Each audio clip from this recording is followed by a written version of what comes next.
Yeah, I did this job in an episode of the Lieutenant series for Gene Roddenberry. A few weeks after I finished the job, my agent called me and said, Gene Roddenberry, producer of the Lieutenant show, saw the footage, was interested in you, liked what you did, and said that he has in mind for you a role in a pilot that he's developing for a science fiction series. Period. I really didn't give it a lot of thought. You hear that kind of thing, and you're a long way from getting a job. Uh, he's developing a show, a pilot that may never be shot. He has a role that he has in mind for you, which you may never get. The studio or network or somebody might say, we don't like him, we want somebody, we have somebody else in mind. Um, if you did get the job and the pilot was shot, the odds are against it ever going to series. A lot of pilots, particularly in those years, many pilots were made that never became a series. So the chances of this becoming anything meaningful were slim.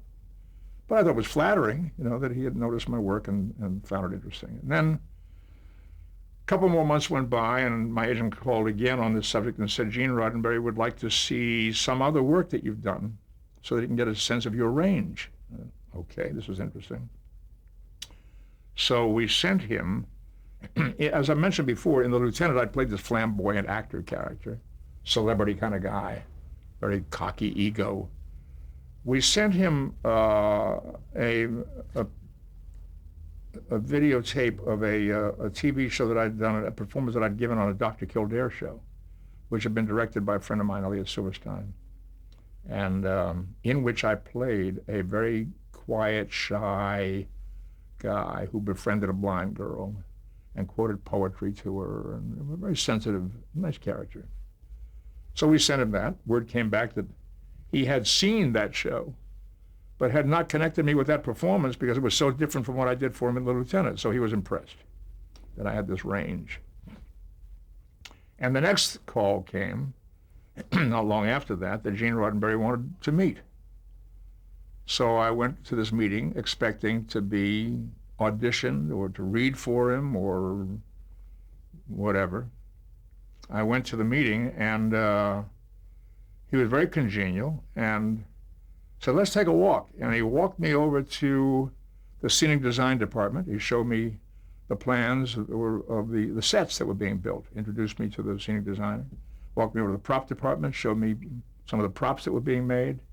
Wardrobe department, same thing. Here's some sketches of the clothes. This is interesting. It's like he's selling me on doing this job. That if I keep my mouth shut, I might have a job here, And that was essentially what it was about. He started talking about this character that he had in mind. He told me a little bit about the character, that he would be from another planet, but half human. Interesting. We did the first pilot, and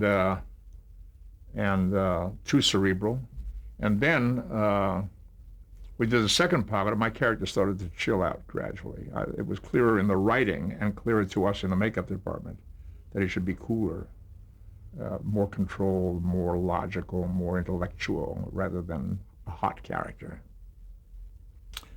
And then I had a shock. We made the second pilot, and the decision was made to go ahead with the show, and they started doing the process of selling it to various sponsors. And because I was in the show, I got on a mailing list at NBC somehow. And one day I opened up my mail, and it was a pamphlet from the NBC sales and promotion department. And it was a pamphlet about Star Trek, this new series that's going to be on the air coming in the fall. And this is what it's about. It's going to take place in the 23rd century, great spaceship, the USS Enterprise, and here's the crew.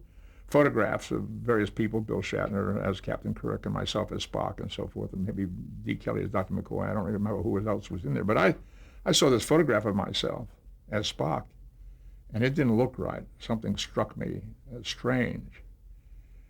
And the closer I looked, the more I realized that they had straightened out my eyebrows, made them look normal, and they had taken off the tips off the ears. All that was left was the haircut. I didn't have a clue what this was all about. So I called Gene. And I said, I just got this brochure for the show. what's going on? He said, yeah. He said, I've seen it. And I said, well, what's happening? I felt threatened. I thought, maybe they're going to cut me out or something. This is going to be my first steady job as an actor ever. So you have to understand that prior to Star Trek, I never had a job that lasted longer than 2 weeks in any television show or movie. Never. 2 weeks, max. And here I was looking at a season of work. So he said, well, the feeling at the sales department is that they would have a tough time selling your character as being a running character, a featured character in this series because of a number of things. But specifically, for example, they said that the ears looked devilish, and they would have trouble selling to sponsors in the South because the people in the Bible Belt might be offended that a television show that had a devilish character was coming into their homes. I see. That's an interesting problem. They thought the character would be offensive, the people at NBC, at least in the sales department. The character would be offensive to people, and they didn't want to take a chance. There was a formulaic thinking, there still is in certain quarters, about what is acceptable in a television show. And here's a character that is like no other in this country. Who's going to relate to this character? The guys watching TV are going to relate to the captain. The women are going to relate to his lady friend or to Nurse Chapel, whoever is the lady on the show. The older guys are going to relate to the crusty uncle-like character. Dr. McCoy is your crusty uncle, you know. We're going to better have some kids on the show. But there's nobody going to relate to this guy. Who has pointed ears out there? You know? Who's from Vulcan? So why have him? We don't, what does that tell us?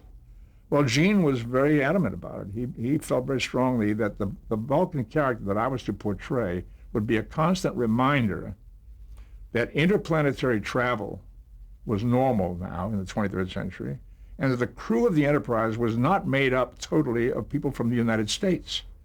It was the USS Enterprise, but that's not the United States ship Enterprise. It's the United Spaceship Enterprise, part of the Federation, not a United States ship. And that was his concept, that every time I was on screen, you'd be reminded that we have a mixed crew. People from other planets are part of this crew. So he stuck to his guns, fortunately for me. And we got past that hurdle, and the show went on the air, and within a very short time, it was pretty clear that Spock was going to be okay.